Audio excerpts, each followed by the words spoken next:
Hi YouTube, it's Kathy. I decided to make one last video before we get into the new year, and that's because Winks over at Winks & Ink decided that January is Sherlock Holmes Reading Month. She actually did this at the beginning of 2017 and I meant to take part and then I just forgot.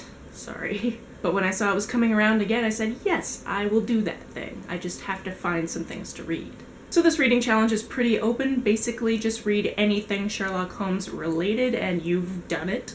And you have all of January to do it. So I decided to pick up a couple of things for this reading challenge besides this beautiful t-shirt, which my roommate actually got for Christmas from his parents and went, "This is way more your style, take this, it's yours now." And I'm like, yay, another book shirt. So obviously, when in doubt, go to the library, which means I went and picked up this from the library. This is The Whole Art of Detection, Lost Sherlock Holmes Stories by Litsy Fay. This year I believe I've read 4 Litsy Fay books, one of them being Jane Steele, and then the other 3 being the Timothy Wilde series, and I absolutely loved them, so as soon as I saw that Litsy Fay had a Sherlock Holmes book, I went, yes, I want to read that. I'm pretty sure I found out about this before I was reminded that January is Sherlock Holmes Reading Month, and then it just came back into my life when I realized, oh yes, that. I was going to pick that up anyway.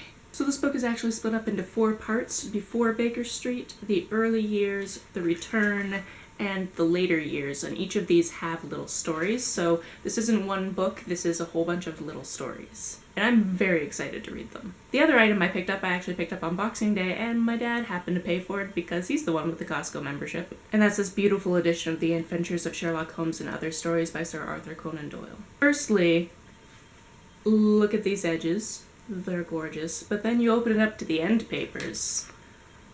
Whew.